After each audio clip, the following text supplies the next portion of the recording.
Hello and welcome back, or continued welcome to. I almost said the old name. Fireside Pride 2024. I'm Dijon Ketchup, and I won't be asked back. Nah, I'm kidding. We're here with LadyErianna, who's going to be showing us some coding for Phantasy Star 4 Profound Distortion. Hello, everyone, and good time zone to all of you. Welcome. My name is LadyErianna, and I got all of you for 1 hour. I am just rubbing my hands together right now because you all get to experience something I commonly do on my own Twitch channel, and that is code a randomizer. And I'm gonna kind of take it slow with this and explain kind of how I got into it and some of the things I needed to as well, and also how you all can, if you really like a game and have some coding knowledge a little bit, and how you can do it as well. So I've always been a fan of the Phantasy Star series, and when the randomizer communities started getting a bunch picked out, like Zelda 1 Randomizer, Final Fantasy Randomizer, Free Enterprise. I said, why can I actually do one for Phantasy Star 4? And after a couple trial and errors, I did have another version that I ran off Visual Basic. I basically made the Phantasy Star 4 randomizer, also known as Profound Distortion.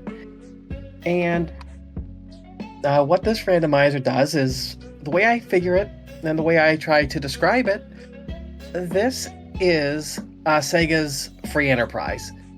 So, if you like Final Fantasy IV Free Enterprise and you do like the Phantasy Star series, or even if you never have played it, this is always worth a shot, in my opinion. The community's wonderful. It's a really quick speed game or randomizer to get into. A really quick one to get into, and the runs, even if you don't know what you're doing, getting a seed done can take anywhere from an hour and a half to 2 hours. It's really not that long. And no, this time, when I rewrote this, I actually rewrote it in Python because, heck, Visual Basic, I don't want to deal with that ever again. So one of the things that I did with the first thing I needed to try and figure out how to do was to be able to write to a file, and it took me a little trial and error, and I got a little script here that I call up anytime I need to write to it. I am sure there are a million better ways to do it. I may look like a programmer, but I only play one on TV, I swear.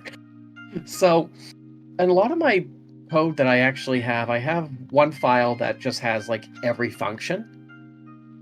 And what it does anytime it runs anything, it's going to run this code here. And what this does is it takes the file that... I'll tell you what, let me actually pull up the randomizer real quick so you can kind of see what the graphical interface looks like. And so can you actually... Yep, okay, good. I actually had it capture the cursor. Unfortunately, you won't see any pop-ups, but, when you select the file, it will get carried over to this file when you actually start running the randomize button. And it will go to the address that I specify. It will write the bytes I specify, and it will just go from there. So this basically writes everything on a byte scale. That's the easiest way I could figure out how to do it. I am sure there are better ways and other ways to do it, but, there's no wrong way to do this. It's working for me. It's working for anybody that is using it. Knock on wood. Yes, we're doing that. So, a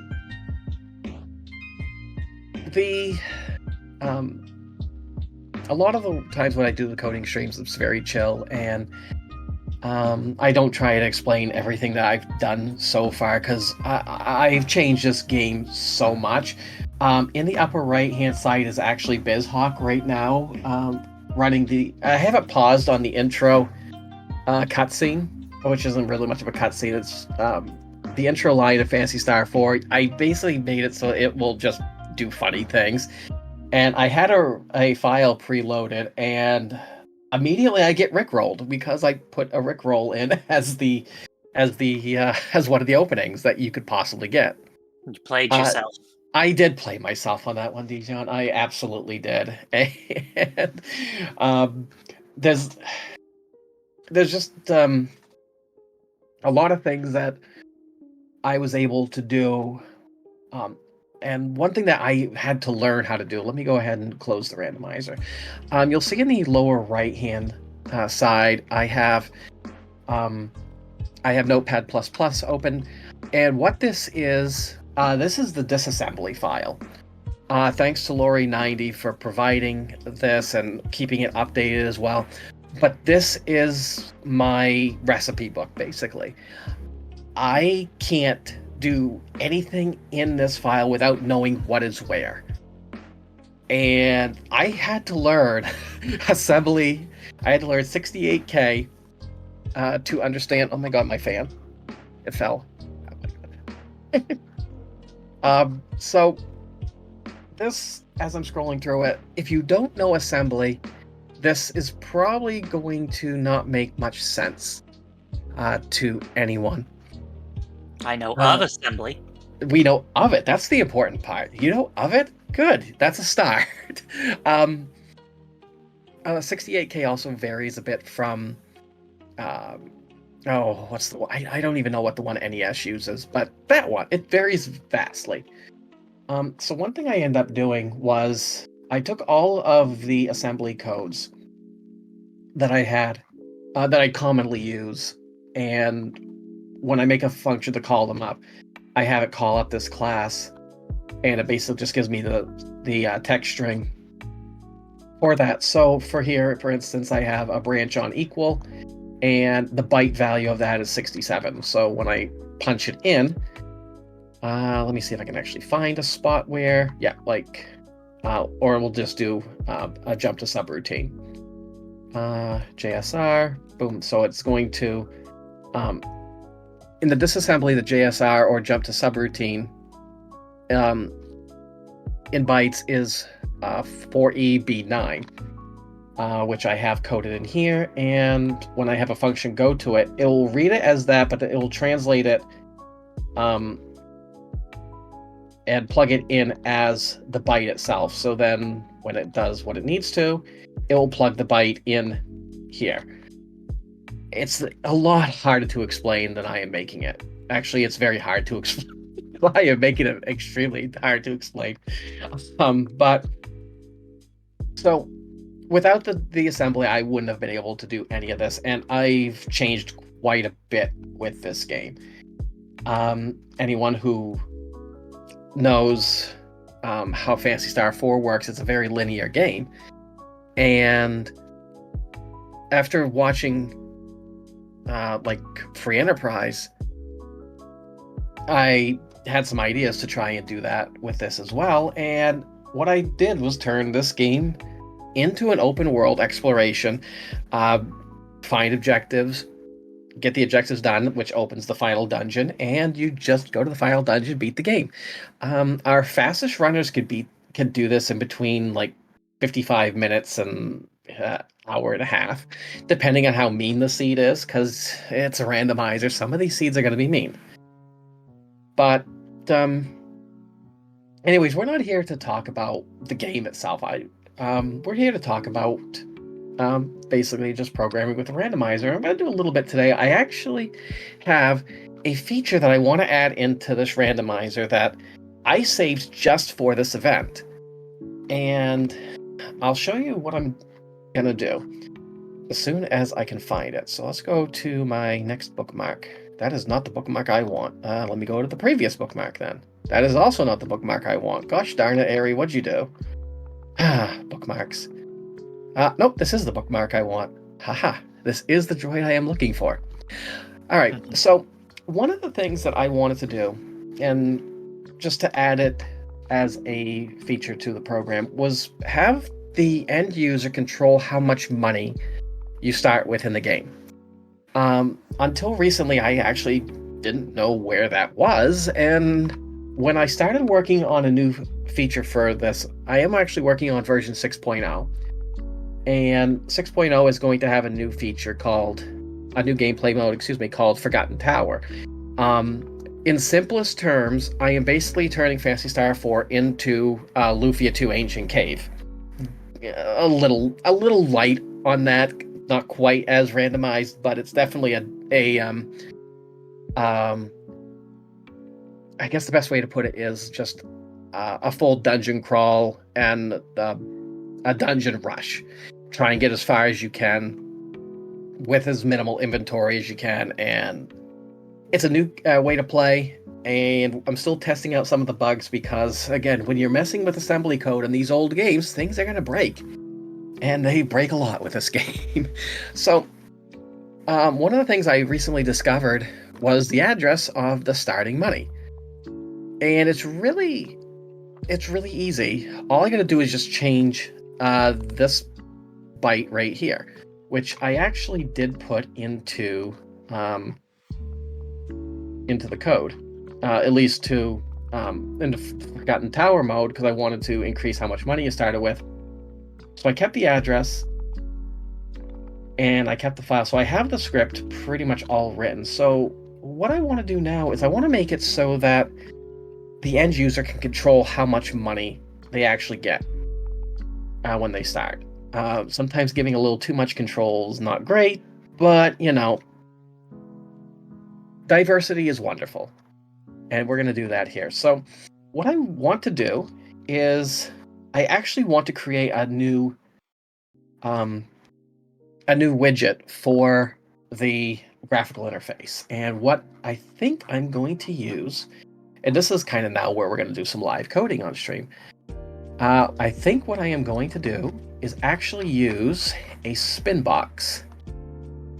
And a spin box is, why can I not explain what the heck a spin box is? It's basically one of those things that you can increase or decrease a value on, and hopefully we'll be able to show that here in a moment anyway. So I have everything under here is my graphical interface, and it kind of looks a little jank right now. It's also because I got the text zoomed in.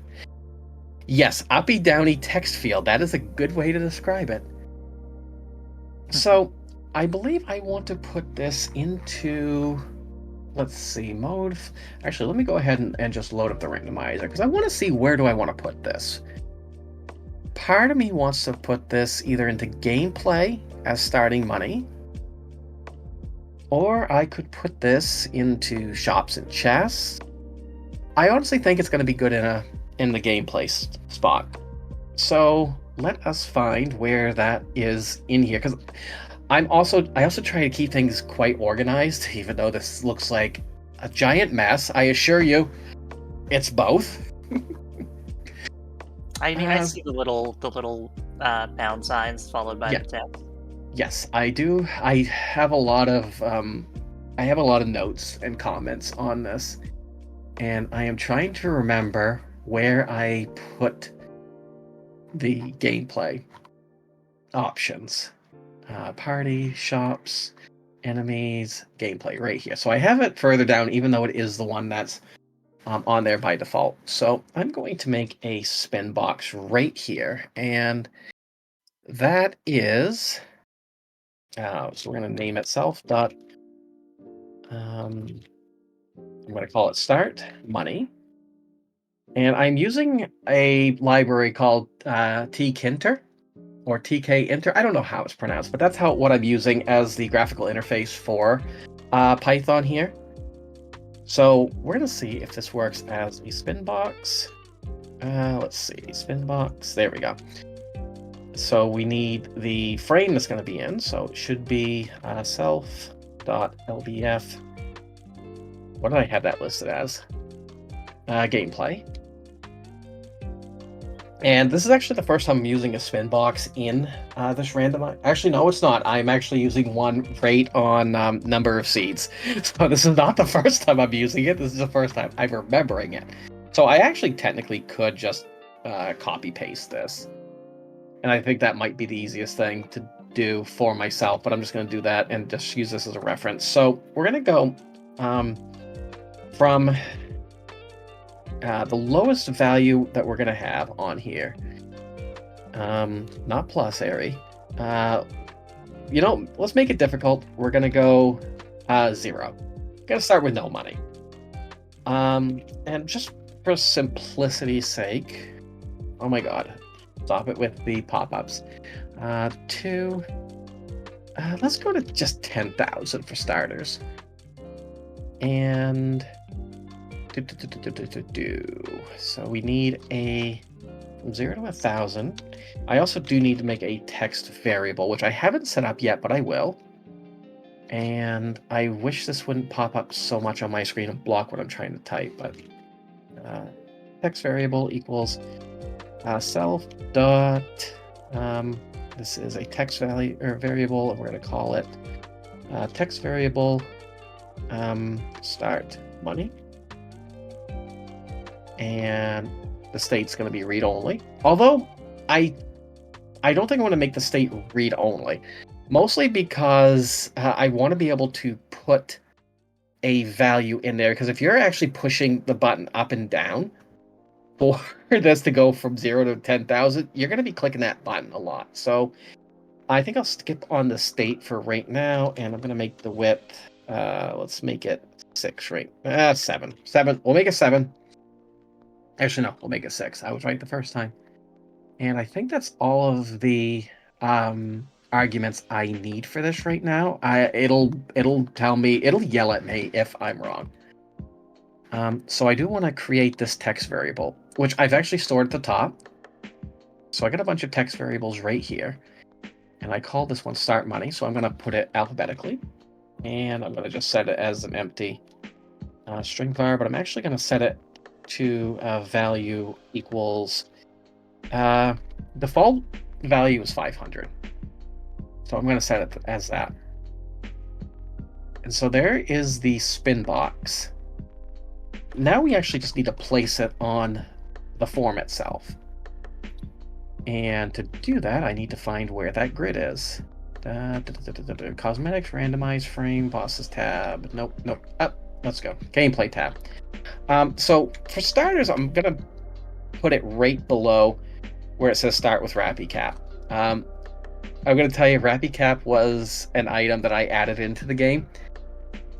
What it does, if anyone's played Final Fantasy VI and knows what the Moogle charm is, that's basically what the Rappy Cap is. That is something I actually had to learn how to program in so that the game can avoid encounters if that item is equipped. That was actually something really cool that I was able to do, because the game doesn't naturally have that. So we're going to set this underneath the, it says flute start. I just don't worry about that. Set it at column as 0. We're going to set the sticky to west, and I'm going to put the same pad X as before at 5 and 10. And why are you giving me an error? Oh, dirt equals. Welcome to Coding with Ari, where where syntax is made up and also it doesn't matter. All right, so we do have a box here, and I can add anything to it. However, I can also add letters, and we don't want to add letters. So there's a few things that I'm going to do on top of that. At the same time, nobody knows exactly what that spin box is supposed to be. So we're going to go back up here. We're going to create a label. So there's a question in chat. Yes. Says, how do you go about finding addresses or other things which affect a specific game aspect you have in mind? Well, that is where this disassembly page comes into play. And a lot of other times it is, sometimes, at least with this disassembly, not all games have this. You can always search the internet. Maybe someone has actually worked on it. I was lucky that all 4 Phantasy Star games have been done. And I have also done a randomizer for Phantasy Star 2. I do need to work on it again. I'm looking at maybe doing one for Phantasy Star 3. But this is the one that I've spent like the last 7 years on, and I'm the sole programmer of this randomizer. And it's a lot of work. It is a lot of work to maintain this, but when I see how many people actually enjoy it, when they're racing each other and talking strategies, and it it brings a smile to my face. It gives me a sense of accomplishment in life, and it's I enjoy seeing that. But that's the best I can do sometimes. And where some of these, like here, you have this function, sound test exit is labeled. Sometimes they're not labeled, and you just happen upon it by accident. Sometimes you actually have to do a search and look for something, and there's a lot of trial and error. A certain percentage of my time coding in Twine is, where is the closing bracket again? Yes. I am glad I'm using Python, because I would not do well with brackets. Just saying, I am not happy with brackets. So we don't know what that spin box is meant for, so we're gonna make a label. I just call it label start money, and I'm just, I got a label here. I'm just going to simply copy paste it. I'm going to make sure that it is in the right frame. If I can actually type, Ari, you can do this. We're going to call it starting money. Going to use the same font, background, yada yada yada, and then we're going to go ahead and we're going to grid that. Where did I put it? Within the gameplays tab. So we're actually going to go ahead and set it right here. Not grind, grid. And this is row 6, column 0, column equals 0. I'm going to do similar to this, and I'll fix the... Actually, let's go ahead and do a Y pad as well, just to give it a little bit of spacing. I could always adjust this later. So now we actually do need to have this on a second column here. So we're going to do this and see what do we come up with. Let's go ahead and copy that. So with any luck, we should see that we have starting money, and we have the spin box off a little bit far to the right. So basically with Tkinter, everything is set up on a grid system unless you actually place it in a specific XY coordinate. I've found it easier to just do this. But I am noticing I don't like the pad that high, so we're gonna go with 5 anyway for both of that. And at this point, it is very much just figuring out where you want to put things. But for the sake of programming, this is something I can adjust later as far as like positioning. But we have it. We have the starting money, and we have our spin box, which will determine how much money we're going to have. And now, then, what we need to do, there's a couple things we will need to do. One thing is we are going to have to check to make sure that whatever entry is in the spin box is valid. Because if there are any letters in there, it's not going to work. We can't have like Z amount of something unless Z is a number, but that's just gonna, that's where numbers and letters mix up. And I was never great at math. Even though I like math, I was not great at it. I just know it's illegal. So what I want to do now is we do have... I gotta think for a moment real quick how I want to do this. So I'm not going to do a check right now. We're going to just run the function. So what we have is the randomize function. And this basically just does everything we need it to.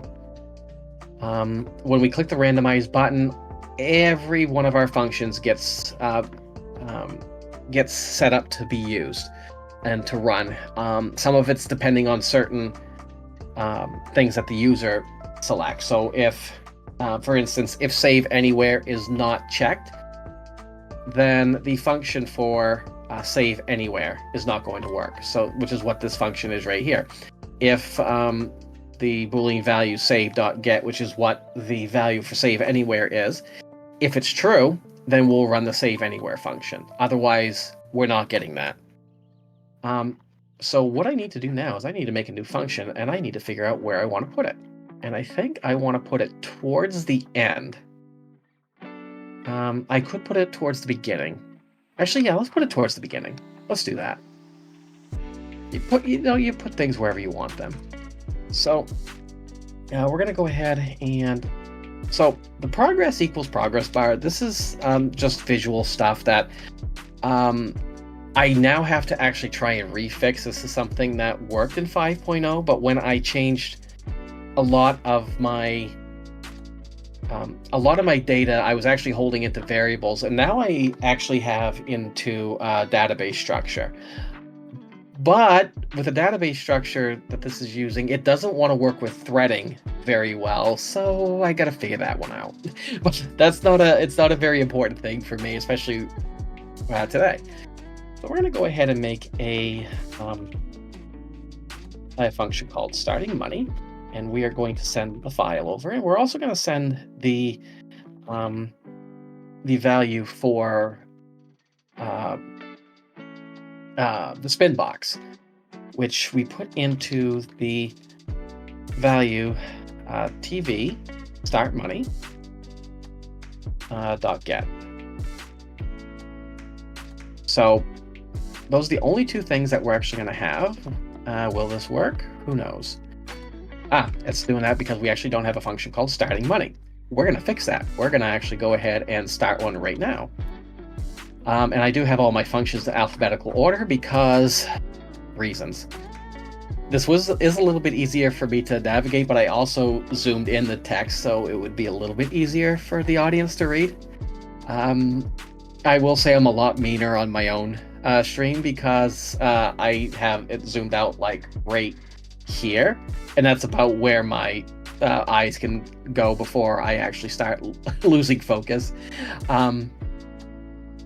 So let's see, I said starting money, so that's a spoiler log, Soldier's Island.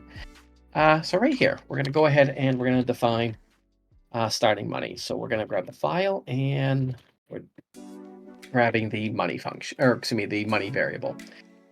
And so there's a couple of other things that are going to happen. And this is actually a really easy thing that we can do. We have the function right single.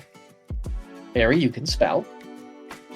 And right single is this file here that I was talking about that will take whatever address and whatever value we give it and throw it into the ROM itself.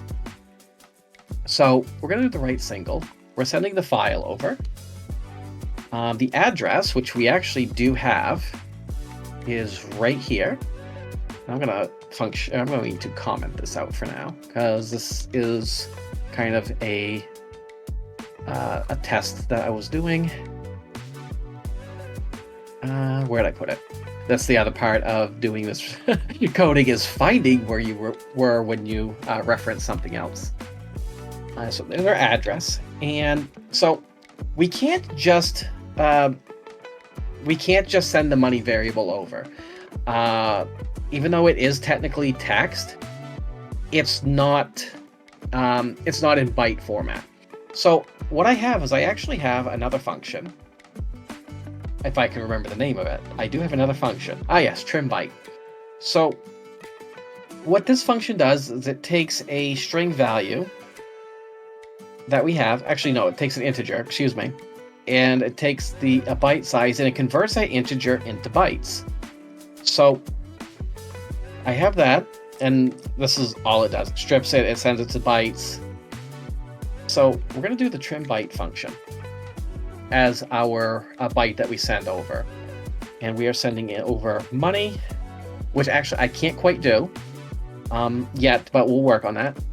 And the size is 4 because it's 4. It's 2 bytes large. That's the size that we do need for this. Because when we look at the, when we actually look at the next bookmark right here, when we look at the code right here, this is 2 bytes large, or 4 characters, and so that's what this is looking for. It's going to make it 4 characters no matter what size, no matter how much money it starts with. But what we do need to do, and I can never remember the code for it, so Google is my friend. We're going to convert that string into an integer. So I need to remember how to do that. I think it's int, but I will look that up real quick. String to integer. I believe, yes, it is just int. So we're going to take the integer of the string. And that should work, question mark. I'm going to make a breakpoint right here to give it a try anyway. And so we're just going to do this, and I want to start, let's go ahead and start with 1,000. And I already have this set up in such a way that all I got to do is just click the randomize button. And that's all I'm going to do. So we got the breakpoint right here. And let's take a look. The file's correct. The money is 1,000 as a string. Is it going to give me an error? No, it is not giving me an error. That's always wonderful. So normally there'd be a progress bar at the bottom, but this is where my threading kind of broke when I did the database structure. The reason I started doing a database is because I do have plans to work on getting this into Archipelago. It's just I needed to kind of condense things a little bit and make it a little bit easier to work with. And but now I've got more problems on top of it. So, that just happens. It says here the file's randomized successfully. So we're going to go ahead and mute my wonderful lo-fi music. And we're going to go ahead and load up this new file as soon as I remember where I put it, because Ari never remembers this stuff. That is not it. Ari. And so this is the new seed I just made, and I have it paused right now. So you'll see this, and I just gotta see what we started with. Oh yeah, here we go. Anyone recognize this one?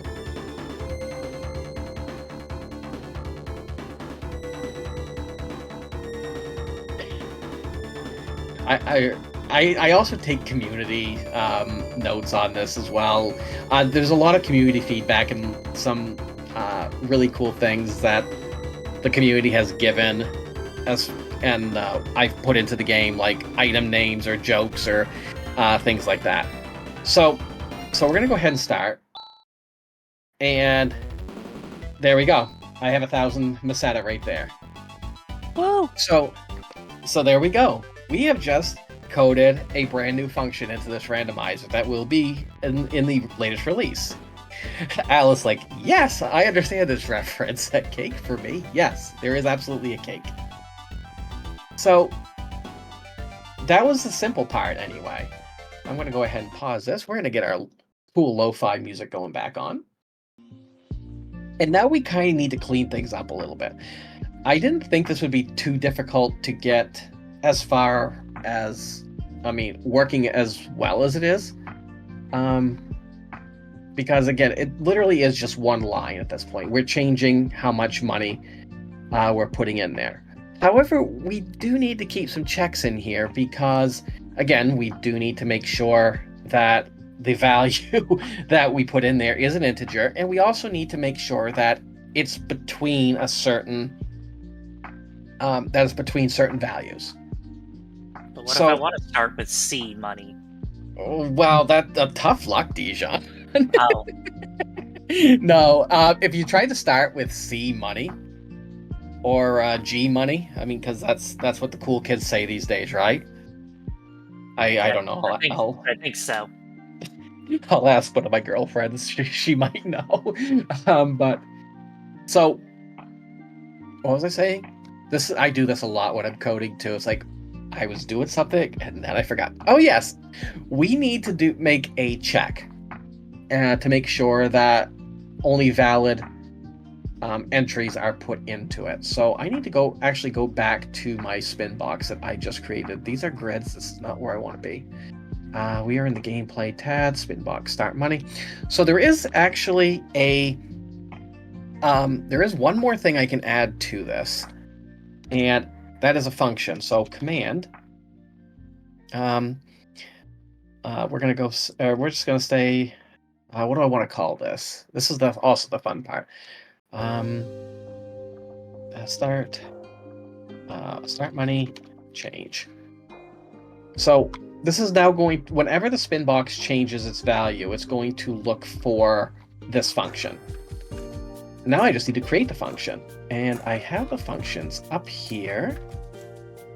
I just want to find a place to put it. These are the flag functions, validation. I'm going to throw it right. Actually, no, I don't want to throw it right there. I want to throw it right here. So we're going to define this one, array. Get things. Gosh darn it, array.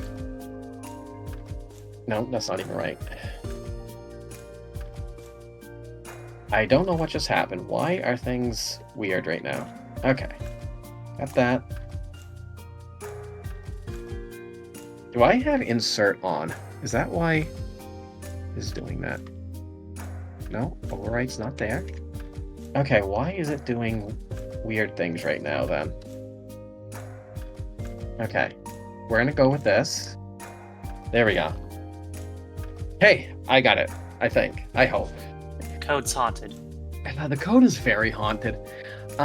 So anytime the spin box changes now, it's going to call up this function. And we now need to check to see if the value is an integer or not. And I believe that is the isNumeric function. So let's take a look at this. If self dot text variable start money dot get equals no dot get dot, oh shoot, can I actually do it this way? Is I don't know if that'll work quite like that, but let's try it. Else, and we're just going to, I just wanted to print an error for starters.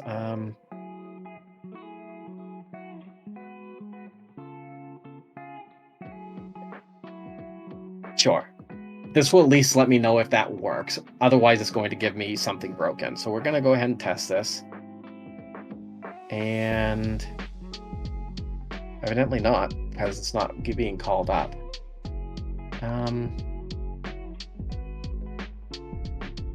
So I'm changing the value. Okay, so it is bringing it up. But it's not printing. So it's not checking for it. All right, so now this is where my brain needs to be brain-lating. So we are checking for the isNumeric on that string. And if it's A, then it should be running up as, let's try and change that again. So it's running on A. Actually, let's try this. I'm going to set it as true. And we're just going to do this. So if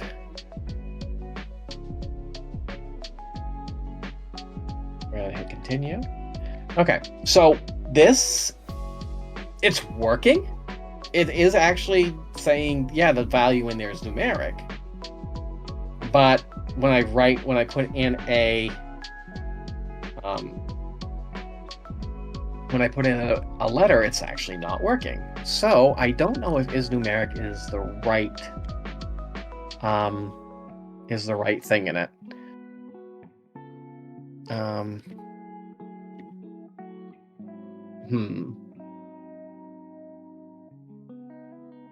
Is numeric. I'm trying to think of. And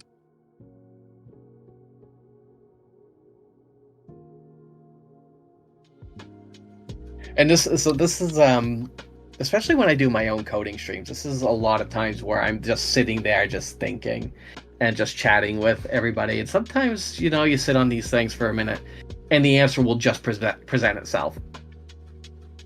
So as it's written right now, it does work. It's just, and it might have something to do with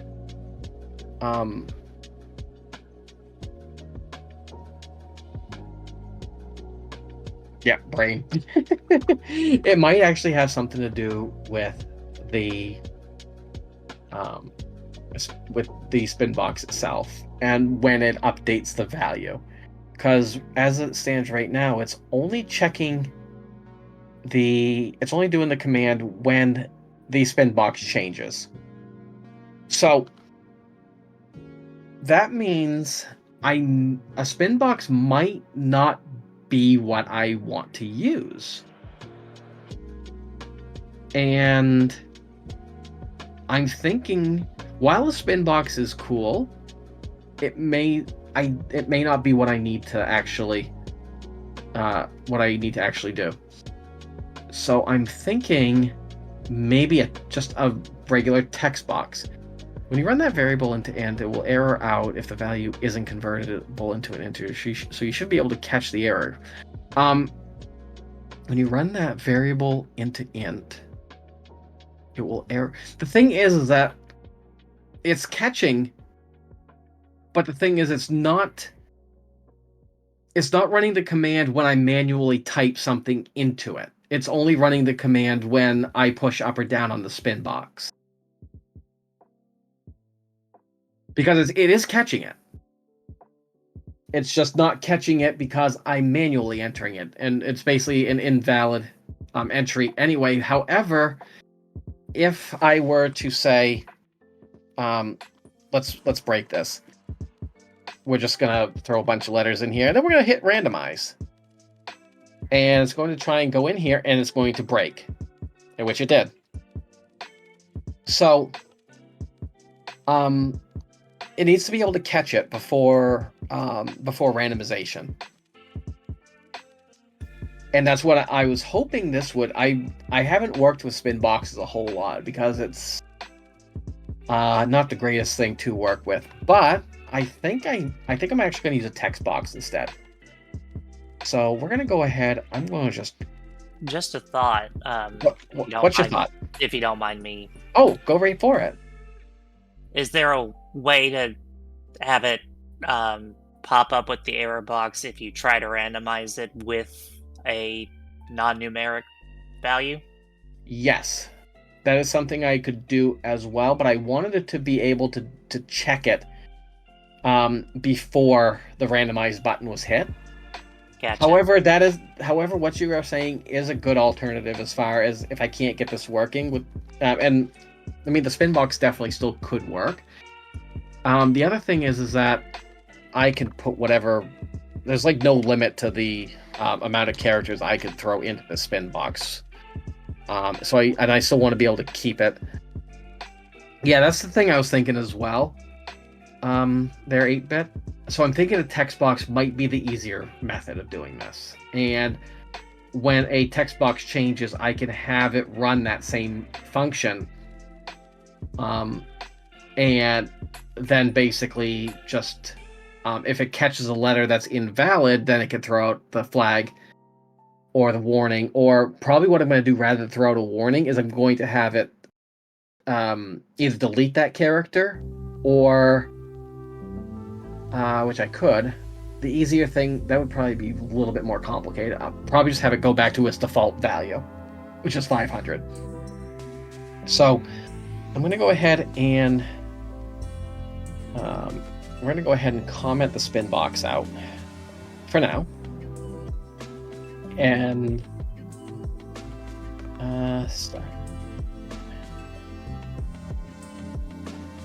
start money. And it's going to do basically the same thing. Label frame gameplay as an entry.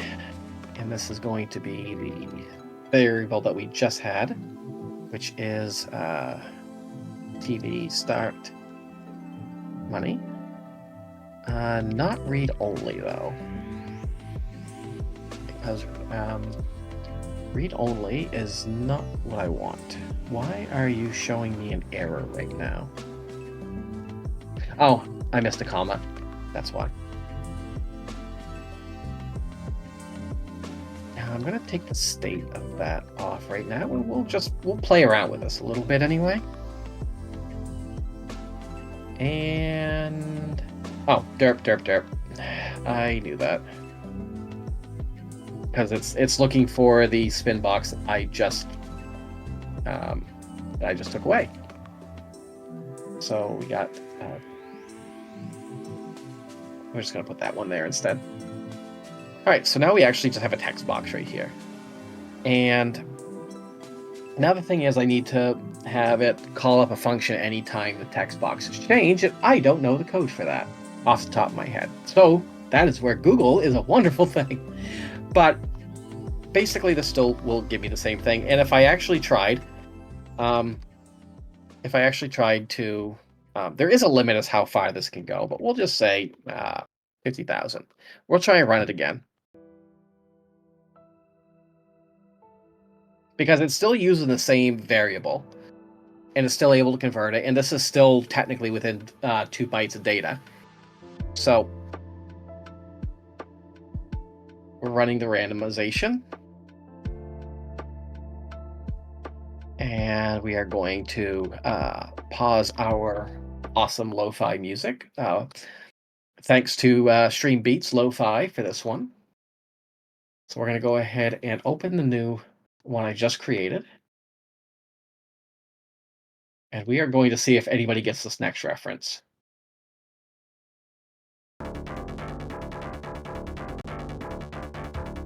Because that's half the fun of playing this randomizer. It's the same one. Why is it the same one? I do not know.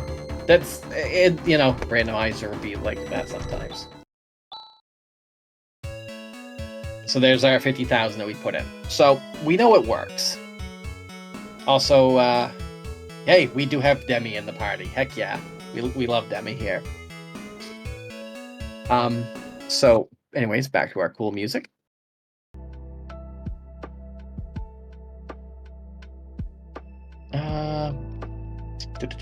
Minimize this. No, don't minimize that area. It just goes away at that point. There we go. So now, for validation purposes, we do need to call up that function and check it again. So let me see if I can actually find that. Python tk function on text box change, which I think it's still under command.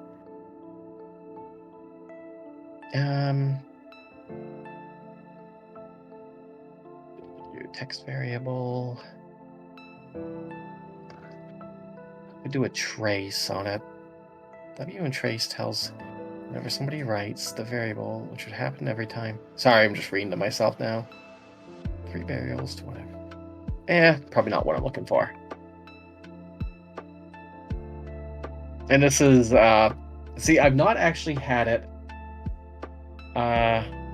do that yet. However, I could also, when I'm running the validation check, that might be the easier thing to do. As to when I'm actually running the validation check, if the money is not numeric, to not run or to not validate and not run the randomization program. So why don't I try that first? Because then I can throw it to something else.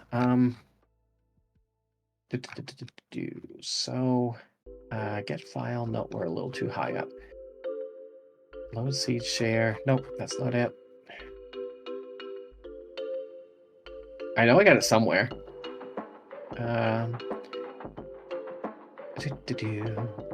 We are looking for this one still, so I'm going to copy this. Validation if... Okay, so we'll just do the same thing here, just for simplicity's sake. So if isNumeric is false, then we're going to just show a message box, which I can just copy and paste this one and do a return. So Dijon, that was your idea. It's actually a pretty good idea right now. Yay. It's the simplest way to do it without going into me trying to figure out how to actually have it check every time and the entry is changed, which it can be done. It's just I don't have enough time for that today. So I'm helping. You are helping. Thank you, friendo. So money value needs to be... You know what?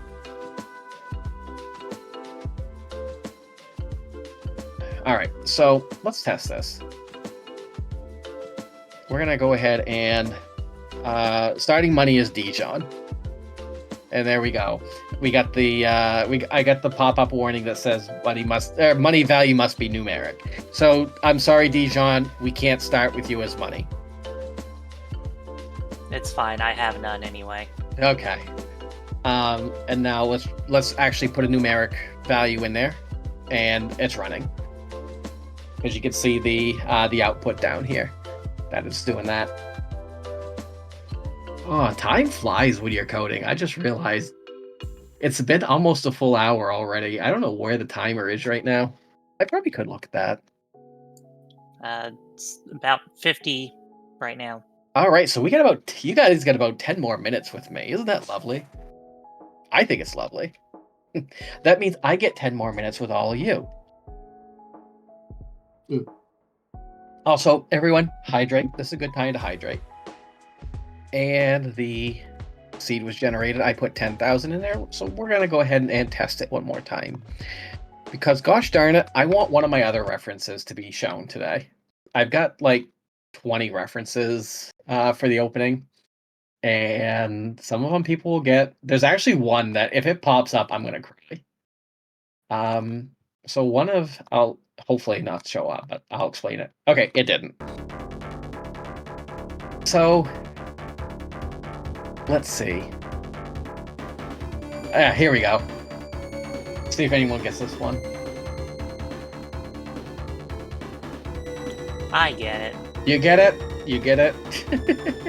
Also, welcome, Raiders.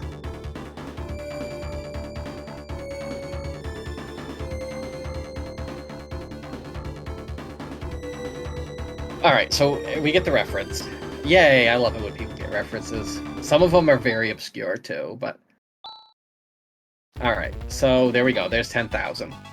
So, it looks like blank.isNumeric is true. Maybe better use try it except like you did for seed. So, that is an option as well, rather than throw out a flag, or excuse me, a warning, which definitely can be done. So, in this particular spot right here... Yeah, I like what I did right here. Which it throws out this. isNumeric is true. So unless I didn't use... Oh, wait. I don't necessarily need to use isNumeric. I can... Because you're right, 1/2 is true. isNumeric might... I think...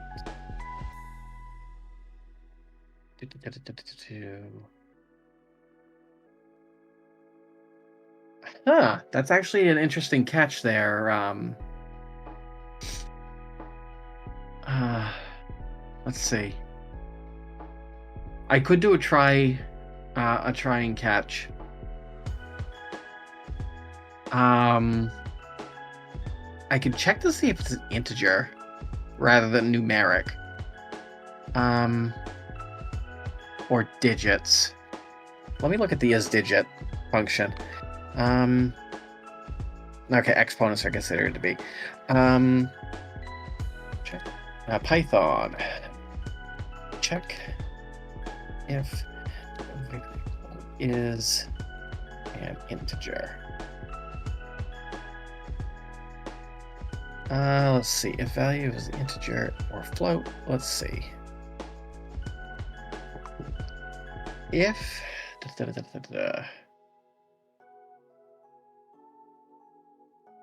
I could use his instance, I think.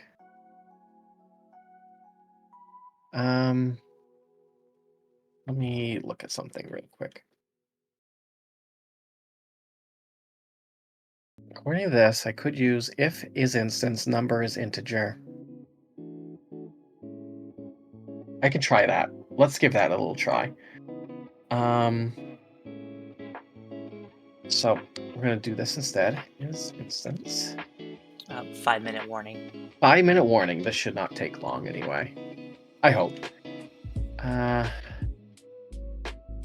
And int. All right. So if instance is actually we got to do the opposite of it. If not, I think that's what I want to do. Let's give it a try. Randomize. Okay. Let's do 0.25. Not an integer. Good. 1/2. There we go. Not. It still must be numeric. 2,000. Got a problem now. So. Nope. You're right. That wouldn't work. Thanks. Yep. So that's definitely not going to work. So. It looks like we do have a little bit on the check to go. However, there are ways to do it, and so hopefully that this was somewhat informational anyway. A chill time. It's a good Friday night. This is something I normally do on my streams when I'm not speedrunning or anything. Sometimes when I just have some good ideas or things I just want to try out. I'll just throw out the coding and just, hang out with my friends, hang out with people who actually want to hang out with me. That's why I say, hey, you like boring coding streams or just want to chill out, twitch.tv/LadyErianna. Boom, there you go. There's my plug for the day. But yeah, so creating a randomizer, it takes a few steps and a few things. A lot of trial and error, of course, and I'm gonna say if there's a game out there that doesn't have a randomizer and you want to give it a try and build one, don't get discouraged if it doesn't happen right away. There's plenty of people out there and plenty of resources that can help you get your foot in the door and get started. Back when I first started doing these randomizers, I've technically made 3. Phantasy Star 4, Phantasy Star 2, and Legacy of the Wizard. Although this is the only one I've done post-transition. So my other 2 randomizers are still under my dead name, but I don't care who knows my dead name. However, that being said, when I first started being interested in making randomizers, one of the people that was a big help for me to at least get or figure the one thing I needed to do to write to the file actually was Author Blues. And I was able to kind of pick at his brain a little bit. I also picked at Fred Coughlin's brain a little bit as well when I started out. And then at that point, once I got the ball rolling and figured out how to write to it, then it was just a matter of figuring out what I wanted to change. And there were community members. The maker of this disassembly file here was one person that was able to at least teach me assembly as well. So don't get discouraged. Take your time with it. And I mean, you can reach out to me and I can do something anyway. At least with the older games anyway. The newer ones, I'm not much of a help on that one. But yeah, this is, I had a blast doing this, and we got to program a brand new function for this randomizer live on Fireside Pride. So, I don't remember what I was going to say, but I believe my time is just about up at this point. Dijon, anything you want to add? Just that you are watching Fireside Pride 2024, which is raising money for Point of Pride, a trans-led 501c3 nonprofit organization. And thank you, Dijon, and thank you everyone from the Power Up with Pride community for having me on again. This is the first time I've done a coding stream in front of such a large audience. To be honest, I usually get a few people here and there, and not the most interesting thing in the world to do, but it's chill. Shout outs to the RPG Valkyries, the Profound Distortion community. And, I hope you all have a great rest of the event, great rest of your weekend, and make sure you all take care of each other. I will see you all later. Take care, everyone. All right, thank you. And stay tuned. We've got plenty more coming up for you. Up next is going to be Backpack Hero being run by Trainer Anade, so stick around for that.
Hello, friends. I have come back to say that this is the end of my turn on the mic today. But I will be back tomorrow running DuckTales Remastered, so tune in for that. And as of now, I will leave you in the very capable hands of the ever wonderful Scala Kitty. Thank you, Dijon, another ever wonderful host and friend. Hello, everyone. I am Scala Kitty. I'm going to be your host for the next few runs here at Fireside Pride 2024 in support of Point of Pride. Our next run coming up is Backpack Hero, which is going to be run by Trader Anade. I'm letting everyone know that we do have some polls open for that run. We have 3 polls open to choose the costume of our 3 heroes. So you can choose the costume for Purse, for Crate, and for Satchel.